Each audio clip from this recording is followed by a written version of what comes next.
un beau camion dispendieux, par exemple. C'est un petit peu plate. Il y a un petit peu trop de gadgets dessus. C'est un beau package. Puis le pourquoi que je suis un petit peu piqué avec ce camion-là. C'est un camion que je regardais peut-être pour faire un projet. Je pourrais dire, au lieu d'avoir eu un Raptor et un TRX, j'aurais pu faire peut-être un Tremor Supercharge avec le 5 litres à l'intérieur. Ça aurait été intéressant.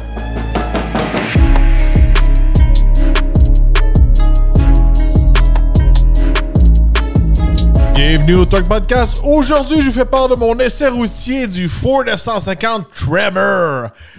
Et oui, un essai que beaucoup d'entre vous m'avaient demandé de faire l'essai du Tremor. Puis, si vous n'êtes pas au courant, un Tremor, ça, c'est la version qui est en route du F-150. Puis si vous êtes un fervent fan de Ford, à un moment donné, le Tremor, c'était comme une espèce de Ford F-150 Lightning, mais pas électrique.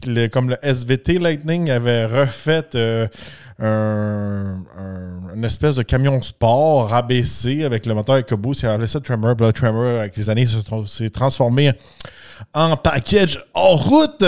Alors, le Tremor offre plus de capacité. Il vient compétitionner contre des modèles comme le Silverado Trail Boss, Sierra AT4 ou le Ram Rebelle. Alors, c'est quand même des modèles qui sont très populaires, surtout ici au Canada et au Québec. Fait qu'aujourd'hui, on va aller en profondeur. Je veux commencer l'épisode en disant, ça commence mal un peu, mais mon épisode aujourd'hui est un petit peu biaisé, je pourrais dire. Puis quand je veux dire biaisé, c'est un test qui est pas un vrai test, mais c'est quand même un vrai test. Le camion, pendant ma semaine, j'essaie toujours les véhicules pendant une semaine ou plus qu'une semaine. Il n'y avait pas les pneus hors route qui sont supposés venir avec le Tremor. C'est des pneus all-terrain, je veux dire, de 33 pouces.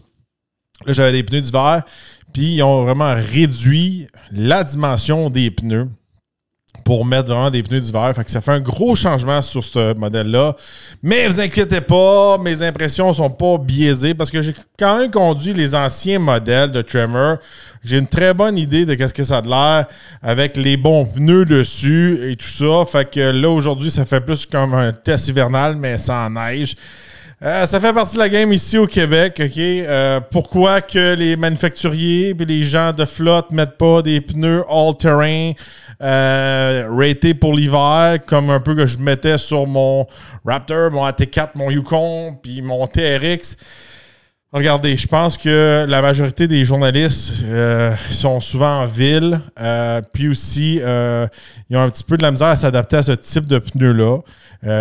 Puis quand ça glisse sur la glace, ben des fois, il arrive plus d'accidents. Puis je pense que d'expérience, je pourrais vous dire, généralement, je pense que c'est plus sécuritaire pour les manufacturiers de mettre des vrais pneus d'hiver que mettre des pneus de boue ratés pour l'hiver, je pourrais vous dire. Il faut avoir une certaine habitude pour ces pneus-là. Ça dépend des pneus. Il y en a qui vont bien, il y en a d'autres qui vont moins bien pour ces choses-là. Mais c'est sûr certain, si on est toujours en ville, il fait extrêmement froid, il y a beaucoup de glace, c'est pas les meilleurs pneus. Des pneus d'hiver sont mieux.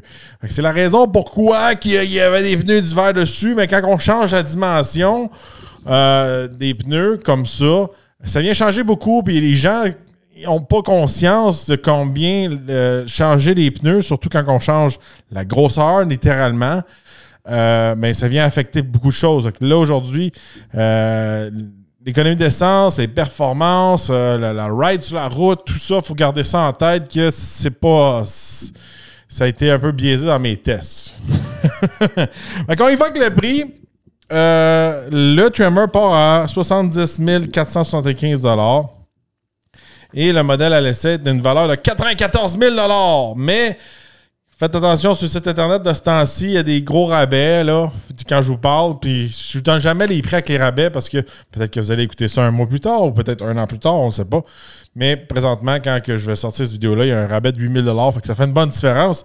Puis, quand je suis allé voir sur le site US, ils n'ont même pas des gros rabais comme ça. Fait qu'on est chanceux au Canada d'avoir 8 000 $ de rabais. Ça fait une grosse différence parce que je pourrais vous dire que quand je regardais le camion, je suis comme, ça doit être un autre truck qui est proche des 100 000 $. Puis c'est le cas. Puis quand je montais le camion, j'avais pas vu le rabais. J'étais comme, là, je l'ai mis full load, puis je suis loin de péter les 90 000. Puis j'avais vu des camions affichés de certains concessionnaires qui arrivaient au même prix que moi, environ 94 000 là. Fait que c'est pour ça que j'étais comme, ouais, OK, il y a quelque chose qui marche pas, il doit y avoir un méga rabais de ce temps-ci. Fait que ça, il faut garder ça en considération. Puis des fois, quand vous êtes en fin de mois aussi, et ça se peut que le rabais soit plus disponible le mois d'après. Fait qu'on y va avec Tremor est disponible avec 2 moteurs, soit le V6 3.5 litres EcoBoost ou le V8 5 litres. Le V8 est optionnel, il est 1000 quelque chose de plus. Moi, j'avais le V6 EcoBoost sous le capot. J'ai mis la transmission 10 vitesses. C'est bon pour une puissance de 400 chevaux vapeur et 510 livres-pieds de couple. Côté performance, regardez, c'est sûr et certain, on est dans un Tremor, c'est un 4x4. Il faut garder en tête que le Tremor est quand même assez performant parce que il est vraiment sur un différentiel qui est assez élevé, qui est le 3,73.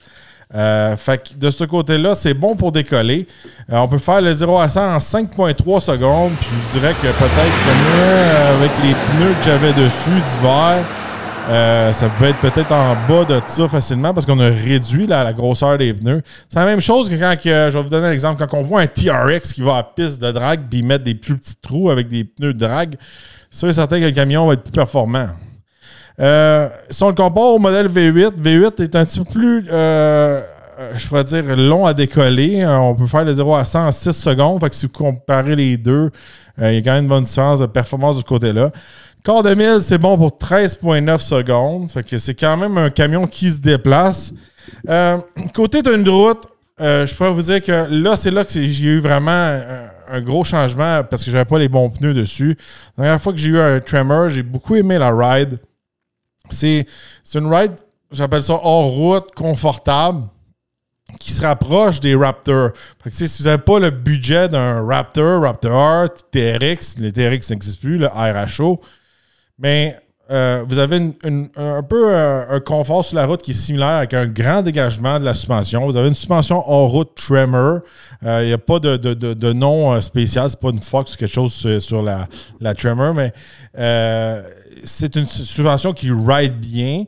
Là, quand j'étais à l'intérieur, je pourrais vous dire que j'ai pas vu une méga différence entre un F-150 XLT avec le groupe FX4 puis le Tremor avec les mêmes types de roues, même type de pneus.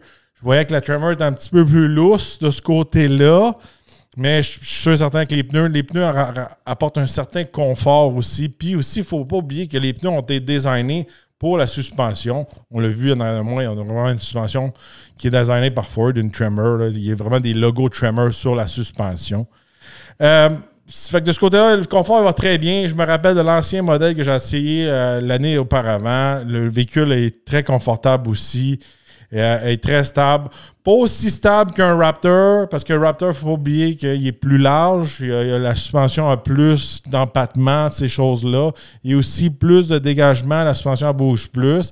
À mon goût, à moi, c'est sûr et certain que rien vient à côté un Raptor ou un TRX, mais à cette heure, dans le monde qu'on vit, c'est des camions presque plus atteignables pour monsieur tout le monde, la majorité des gens.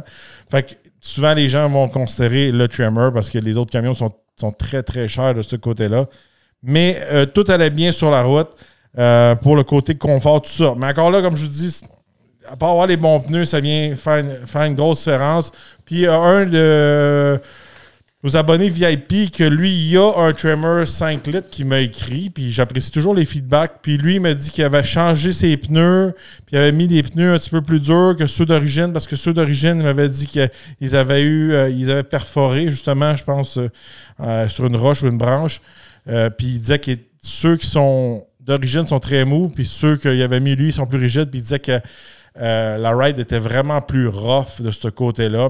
Fait qu'il ne faut pas oublier que c'est un pneu qui est quand même peut-être un peu plus mou. C'est pour ça que la ride va être bonne, mais peut-être pour monter des roches, ces choses-là, vous faites beaucoup de bois, c'est peut-être pas le pneu le plus, je pourrais dire, durable côté pour le flamme, ces choses-là. Je ne veux pas transformer l'essai routier en review de pneus. Là. Mais bon. Côté capacité en route, le Tremor, regardez, il y a un pare-choc avant assez unique aussi, qu'il est modulaire, qu'on peut mettre un winch, qu'on peut mettre des accessoires. C'est nouveau pour cette année. Ça, c'est très cool. Vous avez des fogs aussi dans le bumper à l'avant. Vous avez des signes Tremor tout alentour. Suspension spéciale. Vous avez des roues de 18 pouces, les pneus all-terrain de 33 pouces. Vous avez des marchepieds, ils disent uniques au Tremor, c'est des marchepieds de Raptor, là. J'ai ça quand ils mettent des affaires uniques. Ils sont pareils comme ceux qu'on retrouve sur Raptor. C'est dans les meilleurs marchepieds qu'il n'y a pas, là, pour vous dire. Là. Ça, c'est vraiment des bons marchepieds faits faire du hors-route. Vous avez des modes de conduite pour le hors-route. Vous avez aussi un différentiel qui se bloque à l'arrière et à l'avant. À l'avant, il est optionnel de Mark Thorson. Puis aussi, quand vous avez plus d'équipement, vous pouvez avoir le 4x4 automatique avec le groupe Premium Tremor là, qui coûte plus que 12 000 $. Côté extérieur, il ressemble pas mal à un XLT, sauf qu'on a des lignes oranges un peu dans la grille. On a un pare-choc unique à l'avant. À l'arrière, on a un exhaust double qui sort à l'arrière. Pas beaucoup de changements pour l'extérieur, mais quand même, on est capable de dire que c'est un Tremor. Moi, je ne trippe pas vraiment, je vais être franc avec vous, les touches orange, extérieur et intérieur, ça fait un petit peu jouet pour moi. Puis c'est un petit peu là-dessus que je veux faire la transition pour aller à l'intérieur. Quand on commence à payer notre camion, qu'on se rapproche des 100 000 $, 94 000 $ avec taxes, on pète le 100 000 $.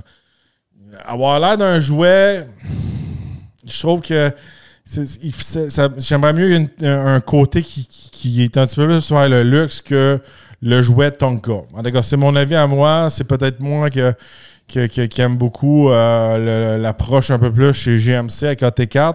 Mais tu sais, pour payer le gros prix de ça, je trouve que ça faut que ça vienne marcher avec. Avant de passer à l'intérieur, à l'arrière, j'ai la fameuse nouvelle tailgate qui est vraiment avec une entrée au milieu. On a 2 lignes dans la tailgate verticale, c'est en mode audio. Moi, je trouve ça très laid. Ok, je vais être franc avec vous. Là, je trouve ça extrêmement laid. Là. On la voit ouverte. Peut-être que c'est utile pour des gens qui tirent des trailers et ils veulent avoir accès dans leur boîte ou ils veulent aller avoir accès plus loin dans leur boîte sans baisser la boîte. Moi, je trouve que c'est une patente qui va vibrer de plus, une affaire qui va crochir de plus, une affaire qui va coûter plus cher quand tu te fais rentrer dedans. J'aime pas les lignes dans les tailgates. C'est peut-être moi qui est old school. Moi, je me souviens des vieux street trucks là, que les gars ils shavaient leur tailgate. Il y avait 0 logo, puis il n'y avait rien. Puis même là, ils venaient compléter avec en enlevant le bumper. J'aimais ça. Moi, j'aime ça, une tailgate qui est clean, que j'appelle. Ça, j'aime pas ça. C'est Ram qui a commencé ça avec leur espèce de split 60-40. J'ai un Ram dans le cours cette semaine. Je trouve ça autant laid un que l'autre. J'aime pas ces lignes-là. Dans les GM, on a la fameuse Multi-Pro Tailgate, qu'on a un marchepied dedans. Ça vient faire une ligne, mais la ligne est comme intégrée dans le design. Ça passe mieux, à mon avis, à moi. Puis moi, qui est un ancien propriétaire de Sierra AT4, c'est un marchepied que je me servais souvent. Ça, je pense pas que je vais m'en servir. C'est fait pour certaines personnes. C'est pas fait pour monsieur tout le monde. Mais c'est juste un gadget de plus pour faire parler d'eux dans les lancements automobiles, dans le dealership pour essayer de vous vendre ça. C'est pas quelque chose qui, pour moi, qui est nécessaire, qui est un plus pour moi. Mais si vous remarquez beaucoup, peut-être que ça l'est. Comme moi, le marchepied du AT4 ou du Silverado, je m'en servais souvent parce que c'est un marchepied robuste. Je pouvais avoir quelque chose dans mes mains puis il était capable de supporter mon poids. Les marchepieds chez Ford, si vous êtes nouveau, j'ai passé 10 ans chez Ford à faire des salons de l'auto. Ben ça, c'est le marchepied, on le montrait au moins à 50 personnes par jour. C'est pas le meilleur marchepied. Le marchepied qu'on a chez GM, c'est le meilleur. Fait que ça, je trouve que je le mets dans la section gimmick. Puis aussi, le marchepied en bas, là, ça ici, là, le RAM là, que j'ai cette semaine, ça aussi. Là, le marchepied en dessous du pare-choc, ça, je trouve que c'est juste un marchepied qui ramasse la boîte, puis le sel, puis la neige, puis toutes les régines, puis ça vient rajouter une patente en dessous du bumper. Ça aussi, je trouve ça laid, puis je trouve pas ça nécessaire. Mais si pour vous, c'est nécessaire d'avoir un petit marchepied comme ça, c'est correct. Mais moi, je trouve que c'est un gadget qui est dans la section patente à gosse. Fait qu'on passe à l'intérieur. Je vais être franc avec vous, là. Regardez, je suis un grand fan de Ford. J'aime les véhicules en route chez Ford. Le Tremor, c'est même un modèle qui m'intéresserait pour moi, que j'achète pour mon véhicule personnel. Mais il y a tellement de trucs qui me déplaît dans ce véhicule-là. Puis l'affaire qu'il y a, c'est que là, moi, j'avais l'extérieur bleu marin. Puis, je sais pas si c'est sur quel site que j'ai vu ça tantôt, là. En tout cas, soit sur le Canada ou USA, ils disent que l'intérieur est noir. Mais l'intérieur n'est pas noir. L'intérieur est bleu marin. Moi, l'intérieur en cuir bleu marin, c'est pas pour moi. J'aime pas ça. J'aimerais mieux un noir, là. Faites attention à ça, OK? Il est vraiment bleu. Puis, les touches Tremor orange, ça fait gagos. Il pourrait faire quelque chose de mieux que ça. Puis, je vais être franc avec vous, là, avoir passé du F-150, que je suis un grand fan de F-150, puis là, je suis dans le Ram 2025. L'intérieur du F-150 paraît extrêmement cheap à comparer d'un Ram. Un Ram, ça a l'air plus luxueux, il y a des touches vraiment bien finies, il y a beaucoup de cuir, ces choses-là. Dans les F-150, il y a beaucoup de plastique. Puis c'est beaucoup de plastique qu'on dirait qu'ils sont cheap, on dirait qu'ils vont shaker, on dirait qu'ils vont tomber. Dans les portes, le fini en jeans, c'est pas pour moi. J'aime vraiment pas ça. J'ai déjà vu un commentaire comme ça. Je sais que je suis pas bien piqué dans mes reviews, là, mais le shifter qui baisse puis qui lève là, pour faire l'espèce de bureau à l'intérieur, je trouve tout le temps qu'il est lousse. Là, le Tremor que j'ai eu, il était moins lousse. Mais il y avait encore un petit lousse. C'est peut-être moi qui accote mon bras là, puis j'aime ça mettre ma main sur un shifter, d'habitude de conduire manuel. Mais ça me fatigue d'avoir un shifter qui est lousse. Puis je retrouve ça. Puis peut-être que le Tremor que j'ai, il avait pas assez de kilométrage pour savoir lousser parce qu'il était vraiment neuf. Mais c'est quelque chose qui m'achale. Puis j'ai vu un commentaire passer l'autre jour sur TikTok. Puis il disait tout. Il trouvait ça cheap, que ça bougeait. Puis qu'il y avait un lousse là-dedans. Tu sais, c'est une pièce qu'il faudrait qu'il y ait dans l'intérieur qui tête un peu. Le reste, regardez, c'est tous les mêmes boutons, le même écran. Tout va bien de ce côté-là. Chargeur sans fil, toujours placé à une mauvaise place. Si vous avez des gants, une grosse main, c'est mal fait un peu pour ça. Je pourrais vous dire. Le fini, vraiment devant le passager, qui est comme une espèce de fini un peu chamoiré, un peu il essaye de faire un peu un style fibre de carbone, mais c'est pas fibre de carbone. Ça, c'était pas si pire comme finition. Mais le reste, il était un petit peu trop bleu pour moi. Moi qui est un gars qui aime les trucks noirs, là, avec l'intérieur noir, là, c'était bleu avec l'intérieur bleu. C'est moins mon goût à moi, mais il y a des gens qui vont aimer ça. L'intérieur, regardez, confortable, les sièges, rien de nouveau à l'intérieur, à l'arrière, tout ça, toujours autant de place. Tout va bien à l'arrière. Il n'y avait rien de spécial pour le Tremor. Il y avait le toit ouvrant, tout ça. Il y avait tous les gadgets. On a aussi les fameux switches au plafond auxiliaires si vous voulez rajouter des lumières, contrôler votre winch, ces choses-là. Ça fait partie des trucs hors route qu'on retrouve vraiment dans le Tremor. À part de ça, ça reste vraiment un 150 comme toutes les autres. Petit feedback encore, si c'est votre première review que vous voyez que je fais ça. Je trouve vraiment que les miroirs de F-150 sont trop petits. T'sais, surtout, là, je fais beaucoup de pick-up de ce temps-ci. Il faudrait qu'ils grossissent un peu leurs miroirs. Là. C'est ridicule comment c'est petit de ce côté-là. Là. Mais bon. Fait que c'est un intérieur un petit peu gimmick, je pourrais vous dire. Surtout si on le compare à un AT4, un Rebelle. Je compare plus à un Trail Boss. Le Trail Boss, c'est un petit peu gogos, un peu comme lui. Mais je pourrais vous dire, si vous le comparez peut-être avec un AT4 ou un Rebelle, ben, peut-être que dans le Tremor, vous allez être un petit peu déçu. Par contre, il faudrait que je fasse un comparo entre les 4 modèles. Là. Qu'est-ce qui est le fun, qui est intéressant du Tremor? Puis si vous êtes un peu comme moi, que vous êtes l'intérieur en cuir bleu, c'est pas trop mon genre, vous pouvez avoir l'autre modèle moins équipé, qui réduit le prix de 12 000 $, là, Là, vous avez les sièges en tissu. Puis les sièges en tissu sont comme camo. C'est pas pour tout le monde, mais ça a l'air pas si pire, là, que je pourrais vous dire. Là, les sièges camo en tissu. Je l'ai jamais vu en vrai. Puis je pense que j'ai jamais vu un trimmer de base passer en annonce, mettons, d'un concessionnaire. Fait que si vous en avez un, j'aimerais ça voir ça.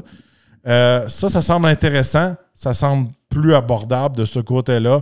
Puis pour moi, regardez tous les sacrifices de tous les gadgets, puis avoir peut-être les sièges Camaro, puis descendre le prix de 12-15 000 ça serait quelque chose que moi, je considérerais pour un véhicule en route. Surtout si vous voulez faire du en route avec, puis pour vous, le luxe puis les gadgets, c'est pas une priorité, mais vous voulez remonter les capacités de votre véhicule pour faire du en-route, avoir plus de suspension, plus de plaques de protection. C'est quelque chose que je vous ai oublié de dire. Là, en avant, il est tout protégé. Là. On a des skate plates, tout ça qui vient protéger tout le moteur, la transmission, ces choses-là. Puis je pense aussi qu'il y a une place pour... Ça protège aussi la tank à gaz. Il faudrait que je vérifie. Là, il n'était pas marqué sur le site, mais ça a toujours été un peu comme ça. Là. Je suis capable de le dire à l'œil. Fait que ça, c'est une belle option. Puis je sais que... chez GMC, on ne l'offre pas. Puis je pense que chez RAM, on ne l'offre pas. Le package AT4 et Rebelle avec un intérieur en tissu. Mais il faudrait que je refasse mes devoirs 2025, faire un full comparo. Je pense que le seul qui offre ça, c'est le Silverado Trail Boss LT qui n'a pas le full et tous les équipements. Fait que si on continue, consommation d'essence, je trouvais que c'était un véhicule qui est extrêmement gourmand. La dernière fois que je l'ai eu aussi, il était extrêmement gourmand. Puis, j'avais pas les bons pneus dessus. Fait que je faisais un bon 14,5 litres au 100 km. Fait que avec les vrais pneus dessus, il faut s'attendre à faire du 15 à 15,5 litres au 100 facilement.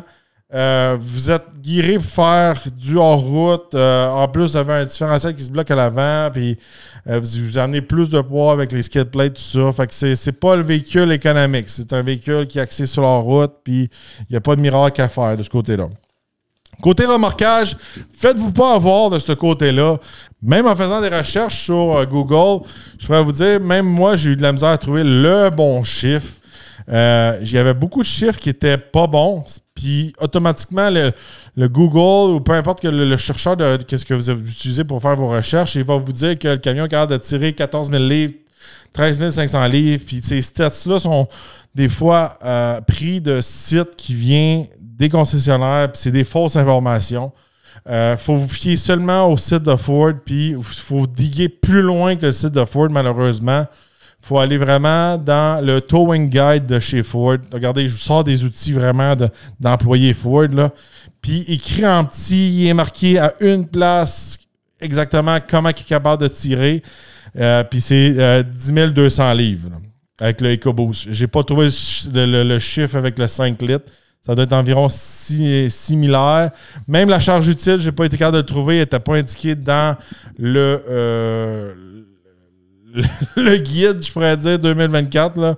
Mais je pourrais vous dire que c'est plus que 1405 livres. Parce que je me fie un peu à la suspension du Raptor. Le Raptor EcoBoost, c'est capable de tirer 1405 livres. Fait que je vous dirais que environ, selon moi, là, je ne sais pas le chiffre exact, lui est capable d'avoir 1800 livres. Fait qu'en gros, regardez, un beau camion dispendieux, par exemple. C'est un petit peu plate. Il y a un petit peu trop de gadgets dessus. C'est un beau package. Puis le pourquoi que je suis un petit peu piqué avec ce camion-là, c'est un camion que je regardais peut-être faire un projet. Je pourrais dire, au lieu d'avoir eu un Raptor et un TRX, j'aurais pu faire peut-être un Tremor Supercharge avec le 5 litres à l'intérieur. Ça aurait été intéressant. Avoir peut-être une alternative littéralement au fameux Raptor, puis avoir peut-être la puissance du Raptor R. Fait que ça aurait été un projet qui est intéressant. Mais je trouve que c'est dispendieux. Je trouve que l'intérieur est vraiment de basse qualité pour le prix. Tu sais, je ne dis pas vous payez 65 000 puis vous avez cet intérieur-là. C'est correct. Mais quand on est proche de 100 000, le plastique puis les affaires oranges puis les cossins, c'est pour moi, mon avis à moi, j'aimerais mieux avoir, parce que c'est sûr que les camions sont plus chers, tout ça. T'sais, dans ma tête à moi, un camion de 100 000, c'était un Denali, ou un Denali Ultimate, ou un Limited, ou un Longhorn, ou un King Ranch, peu importe. C'est pas ça qu'on retrouve, là. En tout cas, à mon avis à moi. Bon, pour finir, je vais regarder juste les modèles qui étaient comparables, juste pour vous donner un petit peu une idée. Regardez, de base, là, pour moins cher que celui que j'avais à l'essai, vous pouvez aller dans un Lariat, vous pouvez aller dans un King Ranch qui va avoir plus d'équipement. Vous êtes presque dans le même prix qu'un Platinum. C'est pour ça qu'il faut faire attention à tous les équipements que vous mettez ou les véhicules que vous voyez à l'inventaire. Puis après ça, on tombe dans le Raptor. Raptor qui part à 109 000 maintenant. Fait que ça fait quand même une bonne différence encore là. On touche pas exactement au territoire du Raptor, mais n'oubliez pas, hein, quand on est proche des 100 000, il y a une taxe de luxe, ces choses-là. Ça change beaucoup le prix, ça change beaucoup aussi les plaques, ces choses-là. C'est des choses à considérer. Moi, à mon avis, le sweet spot, c'est vraiment de choisir le Tremor de base, sans le gros package à 12 000 $. Peut-être qu'il n'y aura pas la même valeur de revente. Peut-être que ça serait pas quelque chose qui va impressionner vos amis. En tout cas, moi, l'intérieur bleu avec les affaires oranges, c'est quelque chose qui m'impressionne. Mais bon, je pense que pour le prix de base, là, les sacrifices de gadgets qu'il y a, la différence de prix qu'il y a entre 70 000 et 94 000, il y a une méga différence, là. Fait que, tu sais, même là, si on l'équipe un peu, on met une coupe d'affaires à 5 000 de plus. 70 000 avec l'intérieur qu'il y aurait je pourrais dire, pas de cuir, puis tous les gadgets qu'il y a, c'est suffisant. Surtout si vous voulez faire un peu de hors-route, tout ça, puis les styles hors-route, ça serait le modèle à choisir. Je trouve 94 000 pour ce camion-là, avec tous les finis qu'il y a, les gadgets qu'il y a, ces choses-là, je trouve vraiment qu'il est overpriced. C'est mon avis à moi. Je pense que rendu à 94 000, là, j'irais vraiment regarder la compétition. J'irais voir les AT4, j'irais voir les Rebelles, etc. C'est la compétition. Lequel qui me plairait le plus, puis lequel qui est un meilleur package pour moi. Mais je trouve qu'il manque une touche de luxe, il manque une touche de raffinement pour avoir un prix proche de 100 000 $. Alors, dites-moi votre avis dans les commentaires. Pour vous, est-ce que ça vaut 94 000 $ ou vous êtes d'accord avec moi? Peut-être qu'il y a quelque chose de mieux chez la compétition pour satisfaire vos goûts de luxe. Ou pour vous, peut-être que vous aimez ma suggestion d'avoir un Tremor de base que peut-être même les concessionnaires n'aiment pas commander, mais tu sais, c'est ça serait lui le sweet spot, celui avec les sièges en tissu là, pour aller. Les real, on va se le dire. Il y a des vrais gars de truck qui sont comme moi, j'utilise mon truck, puis il y a d'autres comme je le prends full load, puis j'ai un gros truck full load. Il y a plusieurs types de clientèle, c'est pour ça qu'il y a plusieurs options. Moi, qu'est-ce que vous préférez dans les commentaires? N'oubliez pas de vous abonner, liker et de partager. On se revoit dans un prochain podcast.